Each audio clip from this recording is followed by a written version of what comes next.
In this video, we're going to take a look at Night of Man, which is a game by Mark Walker, and it is published by Flying Pig. And in particular, we're going to take a look at the Alone Against the Aliens solitaire expansion to this game. So Night of Man Solo is what we're going to look at here in this video. Before we get into the specifics of talking about the game components, just want to quickly show you some of the pieces of the game. The game is very rich and there are many components and many aspects to it. I won't be able to cover them all in this video and keep it to anything even approximating a manageable length. So as I talk now, I'm just going to show you some of here's some modular tiles that you can put down, adding some flavor in to the map scenarios. Again, we're going to look more closely at some of these things. Just really like this aspect of it, so I wanted to show it to you while I talk briefly about this video. And here we are looking at some of the mobile units that we have. In this video, after we go through the components, I'm going to be looking at the design of this game as a solo game, what choices were made to activate the AI, whether they contribute to the playability of the game and how they do that. And we're going to be addressing whether this makes the gameplay interesting or tedious, and I'll offer you my thoughts on that as a solo version of a two-player game. The overall theme of both the solo game and the base game is that the aliens have come and they are invading, and there are a group of both infantry as well as other defense capabilities on the parts of the humans that are going to be defending the Earth against this invasion. We'll talk about how the components to the game support or don't the theme of the game, and we will look at overall gameplay and how this works as a solo game. What we have here is the base game Night of Man coupled with the Alone Against the Aliens solo expansion, which has its own rule set. We'll get into that further, and is a fully designed solo experience. That's what's going to happen next in the video, but first let's take a look at some of the components. I'm going to take a quick look here at the maps, and this is zeroed in on one section of one of the maps, map number 4. It comes with 4 maps, and you can see the art style here is somewhat cartoony, and I say that not in a derogatory way, just as a descriptive way. It actually works really well, I think, with the feel of the game. Here is some debris, I believe. We can move down and see a parking lot. It's nice overall to have the option here of an urban area with all that it contributes to line of sight issues and cover fire issues that it brings into play. That makes the game more complex, and when you are playing on this map, it is indeed a different experience than when you're playing on, say, for example, this map, which has different types of terrain. This is a hill and a lot more clear area.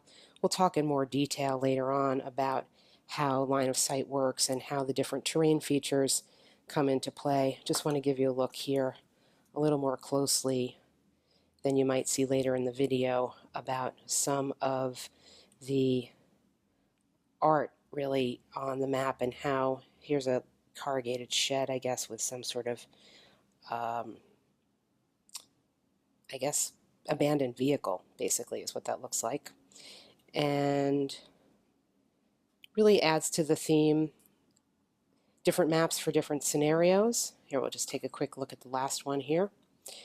And there are some features on the map that seem to be simply decorative. They're not quite spelled out in the rules as such, but you can assume, for example, the skeletal piece, I think, is just sort of decorative on the map. There's no indication that it factors into play as a terrain feature or has anything to do with line of sight. So there are 4 maps, and a number of the scenarios use different amounts of the map. When you are using just one map, it is, I don't know the actual dimensions, I'll put them up on the video afterwards.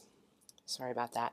But I found it to be very manageable and quite appropriate for solo play. If you choose a scenario with just one map, you can easily play it on your desk, as I often do, and it is, with that size, easy to see the whole board, to really feel like you are puzzling something out here, even though I wouldn't necessarily call this a puzzle game.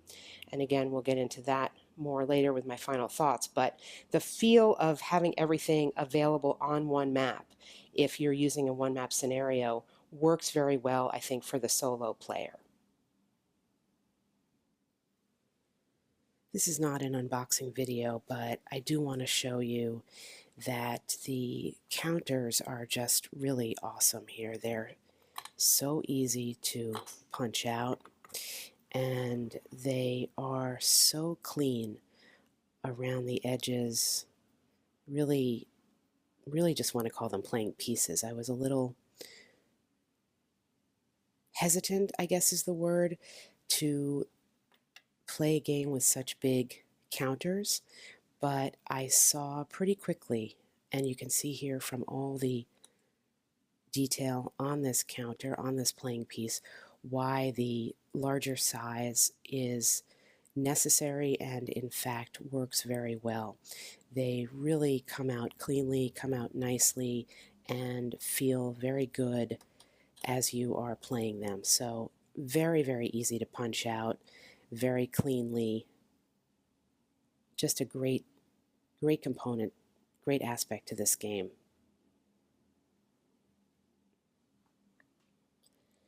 As I mentioned, these counters are quite large and they accommodate quite a bit of information on them. We'll show you, using my handy British history ruler, just exactly how big they are. They are square and measure really 1.5 by 1.5. The information on them is pretty thorough, and we'll just take a quick look at it here. What we have up here is the number that you're using to target vehicles. You have actually 2 numbers involved in vehicle combat. You have a targeting number here, and then a number in terms of destruction here, how easy it is for you to target, and ultimately if you, when you target it, are able to hit it. Now, these are infantry. These are guys standing around with some guns, so perhaps not surprising, their numbers here are pretty low. The number here is called the high explosive value, and this is the number that's used to in calculation when you are firing upon another soft target. So you're a soft target here, and this is a number that with modifiers is used to come up with the ultimate amount of cards that you can draw to determine whether you've made a hit. Your movement points are down here in the arrow, and the L here refers to this as being a leg unit. There are various types of units in the game. There are units that go over with wheels, there are hover units and some other units, and as you might expect, they all interact with the terrain in different ways to give you what the movement point is, and there is a player aid that explains that pretty quickly to look up. Down here are icons for any special powers that the token might have, and powers are indicated or available to you only when you draw a card that says power on it, as this particular card does. And when you play such a card, after you play such a card and use the power, you need to mark your counter with this ops complete counter or marker over it to show that that power has been utilized. Here is our armor factor, and this is with an asterisk represented, meaning there isn't one, that these are exposed, they don't have any armors. A vehicle, for example, would have a number here. On the left portion of the counter are any special abilities, and again these are indicated by various icons, and there is a chart inside the rule book that goes through what these special abilities are. I believe this one adds some value to in close combat, adds some value to your high explosive number here. I think that's what that does. So this is the general layout of the counter, and we'll take a look at it and see that for the killer side, the alien side, the same basic configuration applies in terms of what all these values mean. This particular one has no special power, but it has different abilities listed. Now, for solo play, there are mystery markers, and one of the ways that the solo play works is that at the beginning of a scenario, you are instructed to put out, I guess this actually would probably go this way, based on this icon here, put out random mystery markers, and they all have some symbol in the corner that is a different color and shape. The mystery marker will become activated, or revealed rather, and replaced with an actual counter when one of the cards is drawn that has its particular symbol on it. So in this particular case, actually, this would not activate this mystery marker because this is a black circle. But if I had a mystery marker with a green triangle, so for example, if this were on my map and I pulled this card, it would activate not only this mystery marker, but it would reveal not only this mystery marker, but also anything adjacent to it, because the word adjacent appears here. The word adjacent does not appear on every card, but this is one of the ways that the solitaire mechanism works, and we'll get more into that later. But I just wanted to show you the other counters that are available in the solitaire version of the game. In both versions of the game, when a counter has completed its movement, it receives this move counter on top of it, and the other side of this would be a fired counter. So when you have completed firing for the turn, you have this to indicate that you are done firing and therefore cannot refire in that turn unless you draw some particular card that allows you to do that. So that's some basic information about the counters. There are many others in the game that I don't want to go through point by point, but these are the main ones that you need to know about in order to understand a little bit about the gameplay itself. Well, folks, I got to talk about the rulebook here to give this a really fair and thorough review. The rulebook is really the place where I think this game does itself the biggest disservice, because quite frankly there are some issues in it that are, I don't know, somewhat inexplicable to me, starting with the fact that when I opened it up, the table of contents I quickly realized is off by one page. I think it's off by one page throughout. So, you know, the terms are on page 5 and the sequence of play is on page 7. That's just, you know, that's kind of an annoyance, and I don't really understand why something so basic would not have been fixed before this went to print. There's also no index, which again, I love this logo, but I would really rather have an index back here, because for example, I wanted to look up something that's not covered here in the table of contents but is pretty important. I have to flip through, you know, all these pages and figure out, well, is that, you know, under combat or not, and that again another issue. There's quite a few. You can also see here, I found the iconography here to be too heavily printed over some of the font, a little bit difficult to read. It's not so bad here on the video, but some of these things are just, they're a lot lighter actually when you're looking at them with the naked eye. Just unnecessarily, I think, muddied and confusing. And then some of the issues, for example, I'm not going to dwell on this, but check out this cover factor here. So cover factor, most of the terrain has a cover factor that represents the amount of protection that the terrain offers. This cover factor is found in the terrain effects chart. Okay, that's all it says about cover factor. We need to figure out, and honestly, it took me a little while to figure out here, cover factor. There's a little note here. There's a superscript. It's a footnote. Well, the footnote on this chart says the cover factor is subtracted from the attacking unit's targeting modifier, or the number of HEF results cards drawn. So actually, this cover factor number, which you get here on this chart, is really significant because it comes into play. It's either added or subtracted from basically every firing you do. I don't understand why, when we're getting the main description of what it does, we're not told that here. Because honestly, it took me a while to figure this out. And I have to say, I am, while not the most experienced gamer in the world, somebody who is the type of person who prints out and reads rule books just for the fun of it, even if I'm never going to play a game, because I like reading rule books. And even with that sort of level of experience and interest, oh, it's a footnote here, and I realize I need to have this come into play with basically every modification that I do when I'm doing that type of combat. And I don't understand it. So that was a little unfortunate, and I will admit that as I started looking at the game, this put me off a teeny bit. I'm trying to find somewhere in the book where it says, there's a number of places where it refers to sort of the modified number without really going through the real basic equation that you could have spelled out as to what actually modifies it. And that's just unfortunate. So I think this is not a reason not to get the game.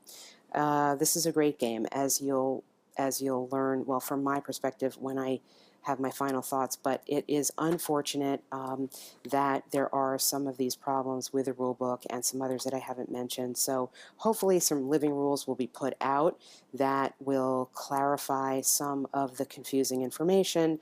Definitely have an index so you can look up things that aren't in the table of contents, and at the very least have movement actually be on the page number that it says it is on, because right now movement is not on page 8, it is on page 9. The game also comes with some player aid cards, and generally speaking, they are well done and clear. So here's range modifiers for that type of combat, and the range modifiers here. But this is an entire card. This information is really not that necessary, and I think could have been put to better use by putting on this abilities chart, which is available only inside the rule book, because you do need to remember what these icons mean, and you have to look it up in the rule book. It's not on a player aid card, and I think it really should be, along with the powers. It would be nice if those were printed somewhere on the cards. The random events, now these are nicely spelled out on a player aid card, so you don't need to refer back to the rule book for those, which is helpful. And this player aid card here, the Killer Decision Matrix, we'll get into talking about this later. That's a great addition. And finally, we've got here our terrain chart here and the terrain key down here. We've already talked about my beef with this cover factor thing, but here's another player aid card. So the cards are pretty good. Could have used a little bit more information on them. With the with the solo game, Alone Against the Aliens, you get a solo rule book, and I found this one actually to be better than the main one. First of all, the irritating picture behind is not there, and it is much easier to see everything that's written in here. You, I think, have pretty clearly explained rules, and there are some examples given that are very useful to walk you through how the solitaire game works.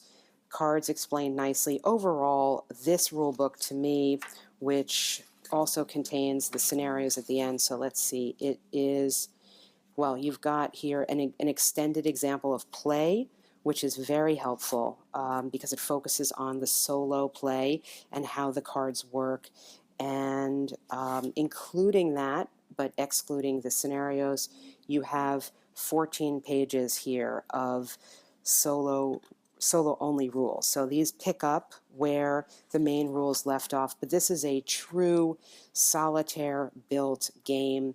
You are not simply getting some add-on page or two, oh, you can do this and play solitaire. So we'll get into this, but so you know up front, this is an actual solitaire game that is built into the main game with its own rule book, and indeed I believe this rule book to be much more solid than the main rule book.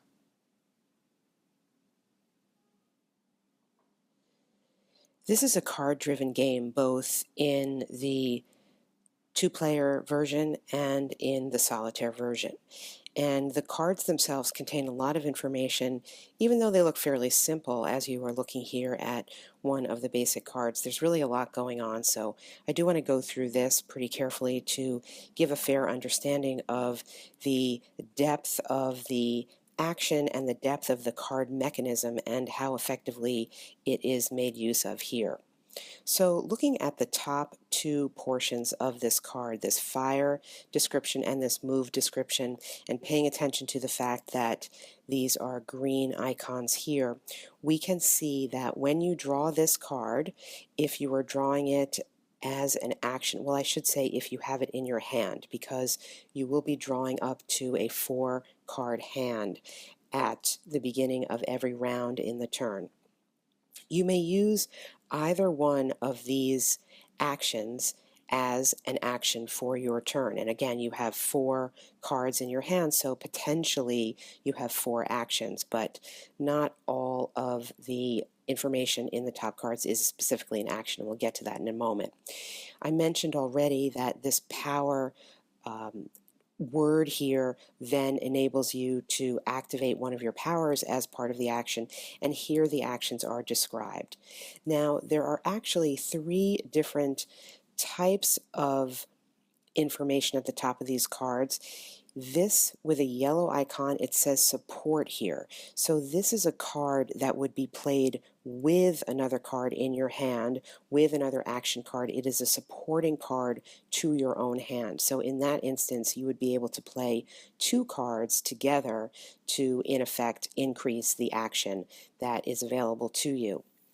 And then the third type of information on the top of one of these cards is red, and that is deemed a reaction. So this particular ability, as it were, would be able to be played by you on the opposing player's turn to impact what they were doing. And this works in the solitaire play too.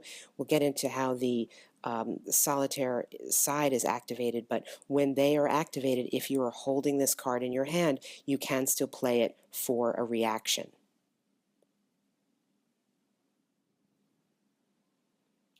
Now let's take a look at the numbers on the bottom of the card. These numbers are referring to vehicle combat, and the number down here is the targeting number. So this is used to determine whether or not you are reaching the target that you are attempting to hit. And then the number down here has to do with whether or not the target is destroyed, basically. There are some other information or words available instead of these numbers. You may, for example, draw a card that simply says miss, in which case you did not even hit your target, or you may draw a card that says shake, in which case the target is shaken, and shaken is one step along the way to being destroyed. So there are other things that come into play in addition to these numbers, but basically the number or big word down here on the left and right has to do with targeting vehicles or targeting things with armor.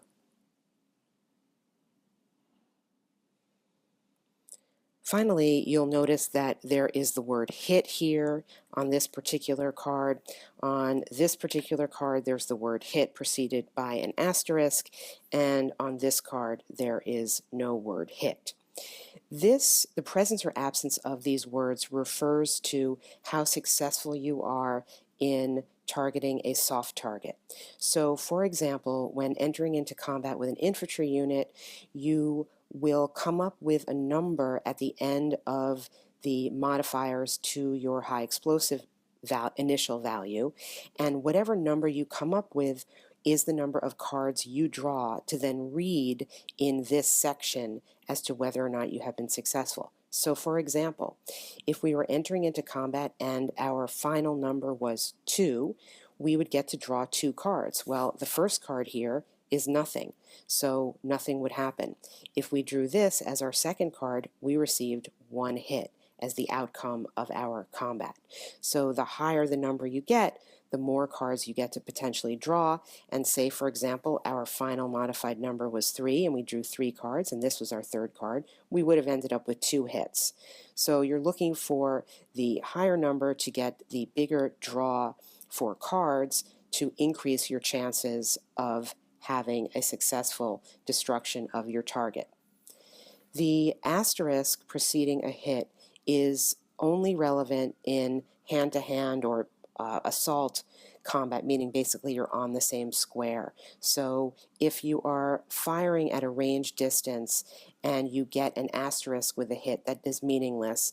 But if you are on the same square and conducting combat that way, you must have the asterisk to count it as a hit. The solitaire mechanic is also card-based, and when you get the solitaire expansion, the core of it are the 27 card solitaire deck. You also get a bunch of counters of various sizes that are containing units that are particular to solo play.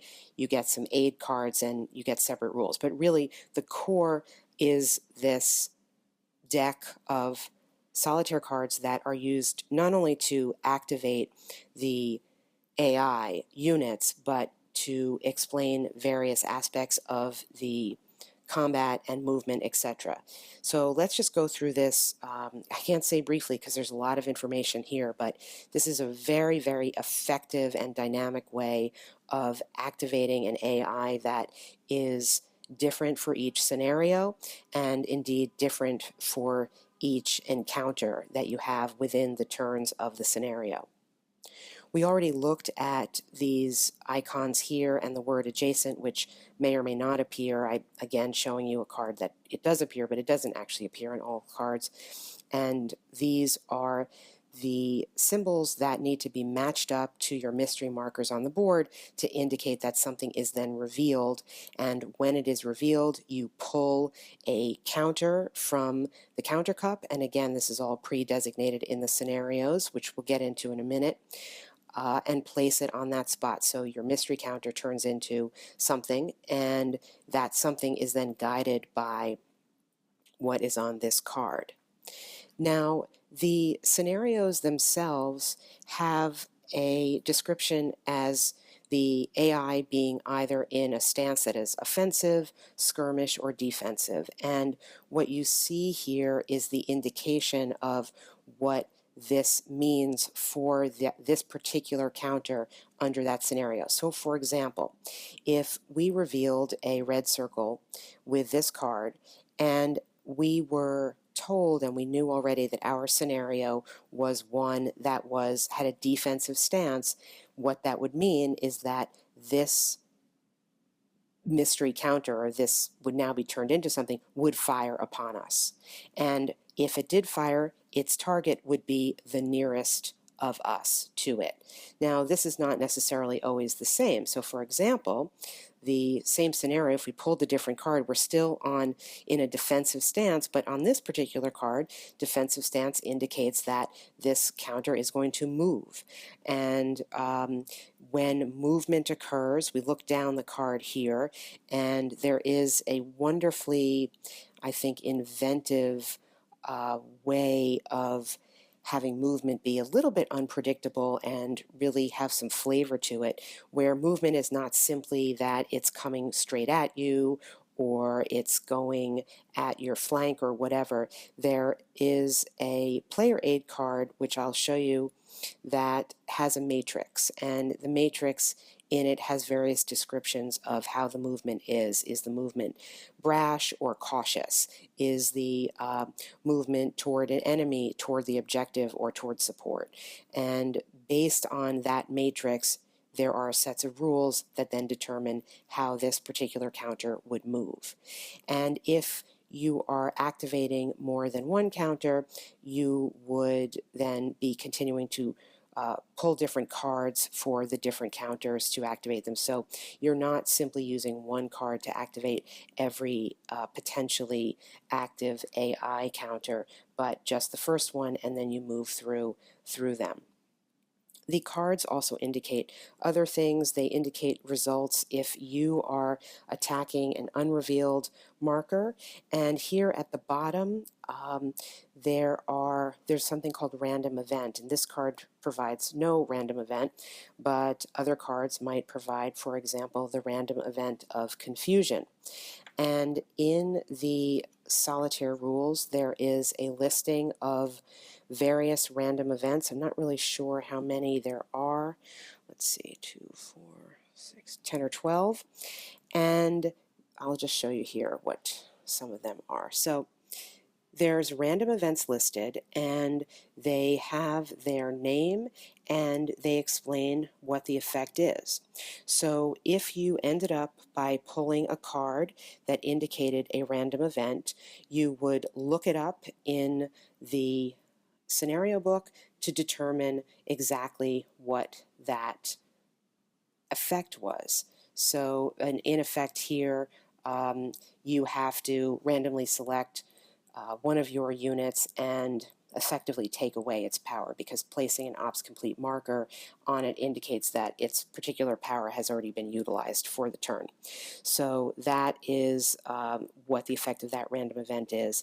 And all these random events add a great deal of flavor to the scenarios and keep them different and keep them, well, random.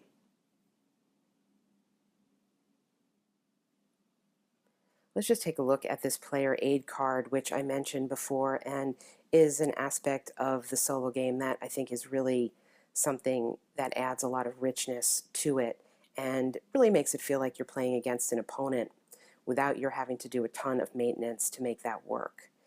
What we have here is the killer decision matrix, and what it is, as you can pull back and see, is a matrix that will dictate what happens when a particular instruction is given on a card. So here, if our instruction is that we're under the movement objective and the feeling or the idea of being brash, we simply move to the objective column and go down to the brash row, and we read the series of steps that we need to either assess or take to determine what the AI is going to do in that scenario.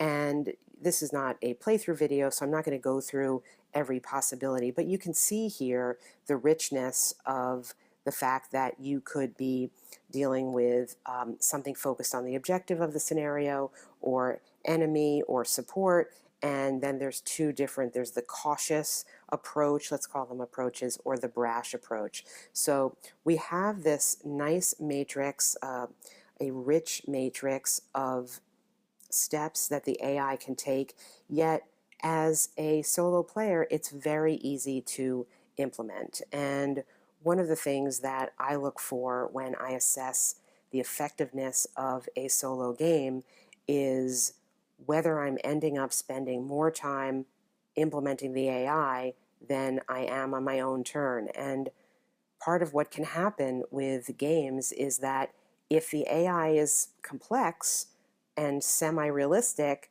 you actually end up, as the player, maintaining it quite a bit. It's very difficult to get an AI to feel like a real opponent with low maintenance on your part. And I think this game, one of its strengths is that it does that quite effectively. And this comes primarily from the really smart use of cards with a lot of information on them and a lot of different variables on them because you've got 27 different cards with all this different information that's randomized and different, as well as, in this particular case, what this killer decision matrix is. It's not very hard for you to follow, but the result is that you are playing an opponent that really feels like an opponent, and it doesn't feel like a set of pre-programmed instructions, and yet it has the depth of a real opponent without you having to spend more than half your time making that happen.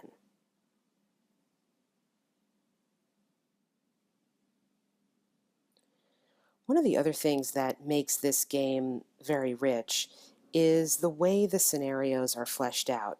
In the solo game, there are, let's see, how many? We've got a total of 6 scenarios, and as well as the capacity to make your own scenarios. They do ramp up in complexity quite a bit, both in terms of the number of maps you're using and, really more importantly, the way the counters are brought out onto the board, how many counters are in play. Whether or not vehicles are involved in the combat is a big difference in some of the scenarios. But even in scenario 1, which is the simplest of the scenarios and what it is suggested you begin with, you can see here, and we'll just go through it a little bit because I think it's worth noting if you're considering purchasing this game as a solo player, just exactly how rich it is. So you have the number of turns in the game, and there are cards in your draw deck called end turn, and so here it means that when you get to the second of those cards is pulled, then one turn ends and another one begins, and this is a 6-turn scenario. And the setup is really very simple. You pull out your pieces and you pull out the random mystery markers, as we already discussed, and you place them as indicated. You have your units that these mystery markers will turn into in a draw cup, and you have the stance is given as defensive, and again, just to remind you, that refers to the top of the card that you will be pulling for the AI. So if you pulled this card, defensive stance, this unit would fire. If you pulled this card another time, defensive stance, you would get a random event. And does the stance change? It does not in this scenario. In some scenarios it would change. There is, in this case, a scenario designated event, and that is spooked, which I think what that means, if I recall correctly, I don't have the rules open now, means that one of your guys accidentally basically fires, so you have to put a random fired marker down on one of your guys, which is sort of annoying. And then you've got the scenario designated reinforcement, which is a mecha unit, and you have your victory conditions and some special rules. What this does for the gameplay is really give a very different feel. So this is not from an actual scenario. I've just got the pieces down on the board to show you, what this could look like as you're playing a game. The scenarios play very, very differently because you have different responses of the AI. Because it is so seamlessly integrated, when you're pulling cards, you're basically playing your own card and then pulling a card for the AI. It moves very, very swiftly. And I mentioned earlier when I was talking about the size of the board, if you're playing particularly just on one map and it feels like, okay, it's a puzzle. I can kind of see the whole thing. I got the whole layout. This really isn't a puzzle game per se because it becomes very rapid. And once you understand the rules, you're just playing cards, you're pulling their card. It's almost like you forget that you are, in effect executing some sort of algorithm or some sort of rule set or procedure for them. Many solitaire games that I have played have such lengthy procedural rule sets that, you're literally going through 1 to 17 of, okay, now I do this and now I activate this. In effect, that's what you're doing here. But it is so smartly designed with these cards, and you play your card, they play their card, or in effect, you're pulling their card for them. You don't even notice it. And This is why ultimately I think this succeeds as a solitaire game so well. What I didn't show you, by the way, I should, is the backs of the solitaire cards are different from the backs of the regular cards. You need to keep these separate, which is not too terribly difficult to do because they have the different backs. And, you know, it really is the dynamic of these two cards that you're playing, but it becomes as effortless to play and execute the solitaire card as it does your own in your own hand. And in the end, I think this is why I recommend this game for people interested in solitaire play, interested in the theme, which comes across very well from the art to the characters that you have here.